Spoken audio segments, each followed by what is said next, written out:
Wow, it's the first time I've ever been introduced by a machine. I thought for a minute I was going to get roasted.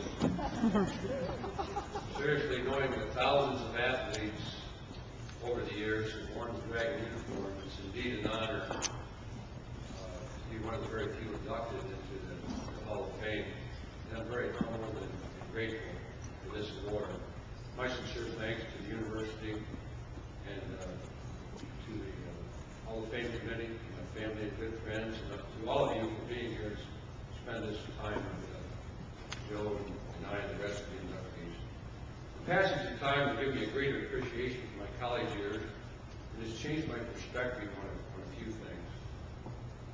For one thing, I'm reminded that there's definite downsides to being what we called back years ago a jock. My aching and sore body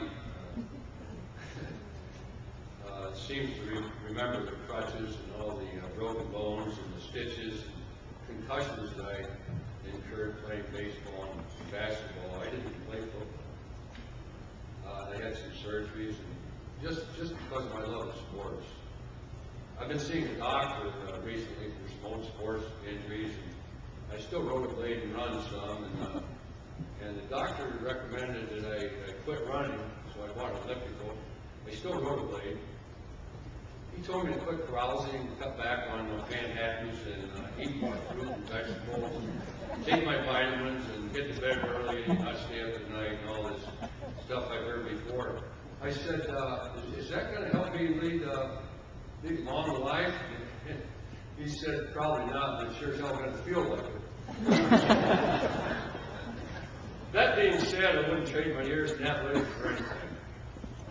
Anyone who loves a sport and hates to lose understands that there's a certain level of physical sacrifice that's necessary. Sometimes the body takes a beating to reach the thrill of victory. As a kid, I grew up in a little town of Bettsville, about 10 miles from here. And I was a pitcher, and I threw baseballs at anyone who would catch me. When no one volunteered, I lived across the school, from the schoolhouse, and I sketched a strike zone on the side of a brick building, school building, and I threw that strike zone hour after hour, day after day. I mean, days on end. Now my golfing buddies all remind me that I should have spent some of that time practicing my golf swing. So there I was, a skinny kid in this little village schoolyard, dreaming of playing professional baseball, and investing the time and the effort to pursue and eventually realize that dream. It makes me realize, I think, that how important it is to encourage our children and our grandchildren to dream big. Another dream was instilled by my mother, and that was to get a college education. So in 1959, I came to TU. I was still 17 years old, and I had played one season with the Philadelphia Phillies down in the rookie league in Tennessee, as Joe remembers quite well, I'm sure. Members of the administration here at TU were very accommodating. The dean was Ella Parmenter then, and she allowed me to leave school early in the spring to attend spring training and travel to Florida.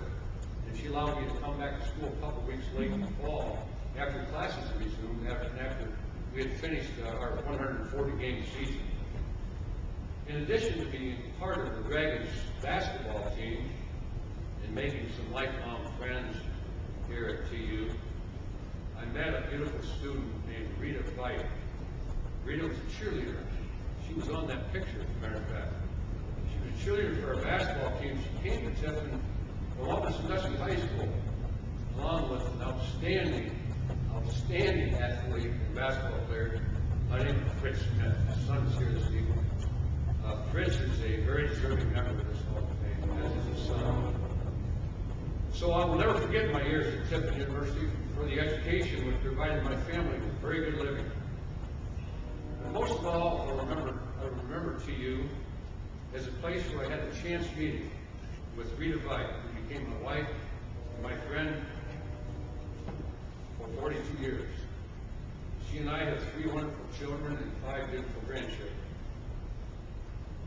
In July of 2005, shortly after our 42nd wedding anniversary, Rita lost her battle with breast cancer. On the first anniversary of our death, the city of Tiffin allowed us to name a street in Rita's honor.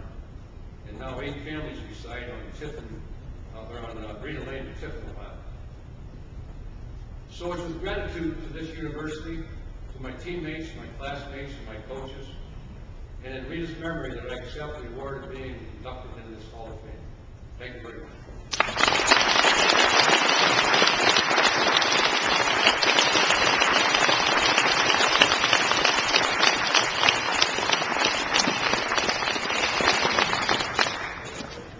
My wife and I, prior to our leaving, got a chance meeting with Harry and his son Barry, and we met Rita. We sat in your house, and you got a great family, and you did a great job. Thank you.